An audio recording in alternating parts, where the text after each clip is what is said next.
നമ്മൾ ഇന്നത്തെ വീഡിയോ പരിശോധിക്കുന്നത് നമ്മുടെ മൊബൈൽ ഫോണിൽ നമ്മളെല്ലാവരും മൊബൈൽ ഫോൺ വാങ്ങുന്ന സമയത്ത് നമ്മൾ ശ്രദ്ധിക്കുന്ന ഒന്നാമത്തെ കാര്യം ക്യാമറയാണെങ്കിൽ അതുപോലെ തന്നെ നമ്മൾ ശ്രദ്ധിക്കുന്ന ഒന്നാണ് മൊബൈൽ ഫോണിൻ്റെ റാം എത്രയുണ്ട് എന്നുള്ളത്. കാരണം റാം കൂടുതലുള്ള മൊബൈൽ ഫോൺ വാങ്ങിക്കഴിഞ്ഞാൽ നമ്മുടെ മൊബൈൽ ഫോണിൻ്റെ സ്പീഡ് കൂടുകയും അതുപോലെ തന്നെ നമ്മുടെ മൊബൈൽ ഫോൺ കൂടുതൽ പ്രോഗ്രാമുകൾ വർക്ക് ചെയ്യിക്കാനൊക്കെ സാധിക്കും. നമ്മുടെ മൊബൈൽ ഫോണിൻ്റെ പ്രവർത്തനം കൂടുതൽ സുഗമമാക്കുന്നതിന് വേണ്ടി റാം കൂടുതലുള്ള മൊബൈൽ ഫോണുകൾ വാങ്ങാറുണ്ട്. എന്നാൽ നമ്മൾ ഇന്നത്തെ ഇവിടെ പരിശോധിക്കുന്നത് നമ്മുടെ റാമുമായി ബന്ധപ്പെട്ടുള്ള ഒരു സെറ്റിങ്സാണ്. പല ആളുകളും റാം വർദ്ധിപ്പിക്കുന്നതിന് വേണ്ടി സെറ്റിങ്സുകൾ പരിചയപ്പെടുത്താറുണ്ട്. എങ്ങനെയാണ് നമ്മുടെ മൊബൈൽ ഫോണിൽ അധികമായിട്ട് റാം കൂട്ടിയെടുക്കുക എന്നൊക്കെ നമ്മൾ പരിചയപ്പെടുത്താറുണ്ട്. എന്നാൽ നമ്മളെല്ലാവരും ശ്രദ്ധിക്കേണ്ട ഒരു കാര്യം നമ്മുടെ മൊബൈൽ ഫോണിനകത്തുണ്ട്. ഏതാണ് സെറ്റിങ്സ് നോക്കാം. വീഡിയോ അവസാനം വരെ കണ്ടു നോക്കുക, തീർച്ചയായിട്ടും ഉപകാരപ്പെടും. നിങ്ങളുടെ സുഹൃത്തുക്കൾ കൂടി വീഡിയോ ഷെയർ ചെയ്ത് കൊടുക്കുക. അപ്പോൾ അതിനുവേണ്ടി ഞാനിവിടെ മൊബൈൽ ഫോണിൻ്റെ സെറ്റിങ്സ് ഓപ്പൺ ചെയ്യുകയാണ്. സെറ്റിങ്സിനകത്ത് റാം എന്ന് സെർച്ച് ചെയ്ത് കൊടുക്കുകയാണ്.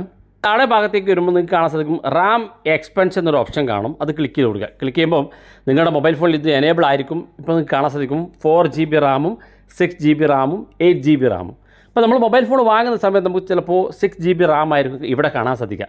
അപ്പോൾ നമ്മുടെ മൊബൈൽ ഷോപ്പിലെ ആളുകൾ പറയും നിങ്ങൾക്ക് 8 GB റാമുള്ള മൊബൈൽ ഫോണാണ് എന്ന്. നമ്മളെന്ത് ചെയ്യും, മൊബൈൽ ഫോണിൻ്റെ സെറ്റിങ്സിൽ പോയി 6 GB റാം നമ്മൾ 8 GB അതായത് ഈ ലൈൻ പിടിച്ച് നമ്മൾ നീട്ടിക്കൊടുത്ത് നമ്മൾ 8 GB റാമിലേക്ക് കൊണ്ടുവരും. നമ്മുടെ മൊബൈൽ ഫോണിൽ 8 GB റാം ഉണ്ടെങ്കിൽ പോലും നമുക്ക് 6 GB റാമാണ് മൊബൈൽ ഫോൺ നൽകുന്നത്.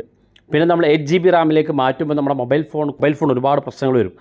മൊബൈൽ ഫോൺ ഹീറ്റ് ആകാനും ബാറ്ററി ലീക്ക് ആകാനും അങ്ങനെ തുടങ്ങി നമ്മുടെ മൊബൈൽ ഫോണിന് അനുവദിച്ചതിനേക്കാളും കൂടുതൽ അധികമായി വർക്ക് ചെയ്യിപ്പിക്കുകയും നമ്മുടെ മൊബൈൽ ഫോൺ പെട്ടെന്ന് നമുക്ക് കംപ്ലൈൻറ്റ് വരാനൊക്കെ കാരണമാകും. പല ആളുകളും നമുക്ക് ലഭിക്കുന്ന റാമിൽ നിന്ന് ഈ ഒരു ഭാഗം എനേബിൾ ചെയ്ത് നമ്മൾ ഈ റാം ഒന്ന് കൂട്ടി കൊടുക്കാറുണ്ട്. ശ്രദ്ധിക്കണം, നിങ്ങൾക്ക് എത്രയാണോ മൊബൈൽ കമ്പനി തന്നിരിക്കുന്ന റാം തന്നെ സെറ്റ് ചെയ്ത് നോക്കുക. അധികമായി നിങ്ങൾ റാം ഉപയോഗിച്ച് കഴിഞ്ഞാൽ നിങ്ങളുടെ മൊബൈൽ ഫോൺ ചിലപ്പോൾ അത് താങ്ങാനുള്ള കെൽപ്പുണ്ടാകില്ല. നിങ്ങളുടെ മൊബൈൽ ഫോൺ പെട്ടെന്ന് കംപ്ലൈൻറ്റ് വരാൻ കാരണമാകും. അപ്പോൾ നിങ്ങൾ ചെയ്യേണ്ടത് നിങ്ങളുടെ മൊബൈൽ ഫോണിൽ ഈ ഒരു ഭാഗം എനേബിൾ ആയി കിടക്കും.